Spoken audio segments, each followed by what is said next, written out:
पर जल चढ़ाओ।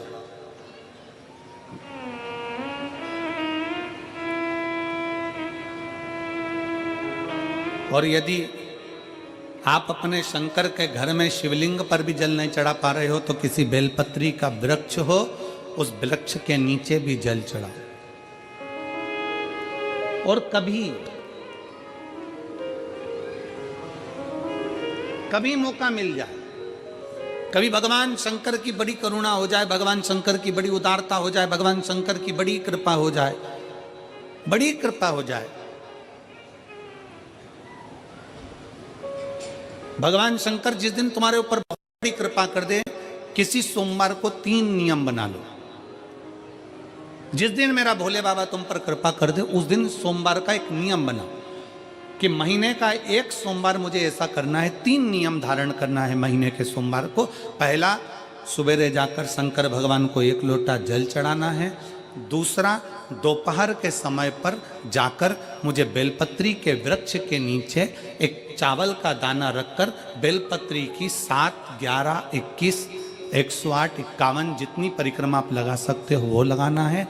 और तीसरा, बेलपत्री के वृक्ष के नीचे और शंकर के मंदिर के दरवाजे पर मुझे एक घी का दीपक लगाना है। बस ये 3 नियम जिसने महीने में एक बार ले लिया, समझ लो उसको पीछे हटने की जरूरत ही नहीं, वो आगे ही बढ़ेगा। महीने के किसी एक सोमवार का ऐसा नियम बना लो कि मुझे 3 नियम धारण करना है महीने के किसी भी एक सोमवार को। हम ये नहीं कहेंगे कि तुम सोमवार 5 पढ़ रहे हैं तो 5 को करो, 4 पढ़ रहे हैं तो 4 को करो, 3 पढ़ रहे हैं तो 3 को करो। तुम तो महीने का एक सोमवार का नियम बना। और मेरी जीजियों से, मेरी बेटियों से जो विदेश में रह रही हैं, जो कहीं बाहर रह रही हैं, कहीं बड़े शहर में रह रही हैं, जो रोज मंदिर नहीं जा सकते, हर किसी महीने के एक सोमवार को भी ये नियम निर्धारण कर सकते, तो उनसे कहेंगे कि 3 महीने में एक सोमवार का नियम बना लो।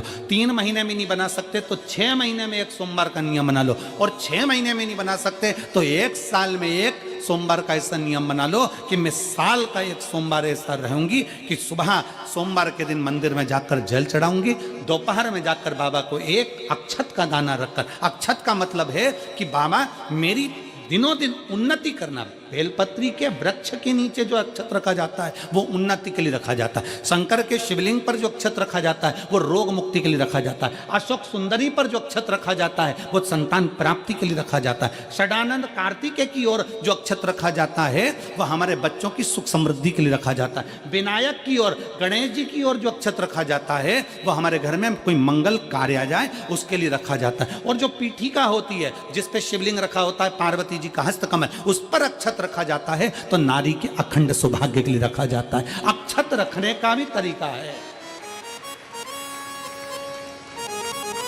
एक चावल का दाना कहाँ रखा जाता है, क्यों रखा जाता है, कैसे रखा। अब कई लोग कहते हैं गुरुजी ये शिव महापुराण में आप ये नियम बताते हो, तरीका बताते हो। हम तो उनसे कहेंगे डॉक्टर के पास जाओगे तो डॉक्टर भी गोली लिखकर ये नहीं कह देगा कि ये सारी गोली एक साथ खा जा। डॉक्टर भी कहेगा ये गोली सुबह खाना है, ये गोली शाम को खाना है, ये गोली दोपहर में खाना, ये गोली भूखे रहकर खाना। बोलो सही है कि गलत है? ये रात्रि को खाना खाने के बाद खा लेना, ये खाना। पार्वती जी कहती हैं नंदी तो चिंता मत कर, एक स्त्री, एक नारी, भारत की भूमि की नारी एक ऐसी नारी होती है जो काल से भी पति को छुड़ाकर लेकर आ जाती है, वो स्त्री भारत भूमि की होती है। एक प्रसंग आता है, एक संत विदेश घूमने गए और विदेश में एक संत जब घूमने गए तो एक स्त्री एक कब्र के पास में बैठकर ऐसे पंखा कर रही थी।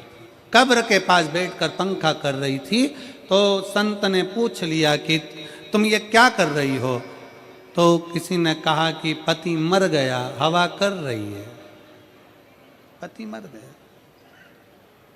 भारत के संत को लगा कि हमारे यहाँ की नारी से बड़ी नारी है विदेश की नारी, जो पति मर गया कब्र के अंदर सो रहा है तो भी पंखा कर रही है, इससे बड़ी सातित्ववान कौन होगी? तो संत ने पूछा तुम ये पंखा क्यों कर रही हो?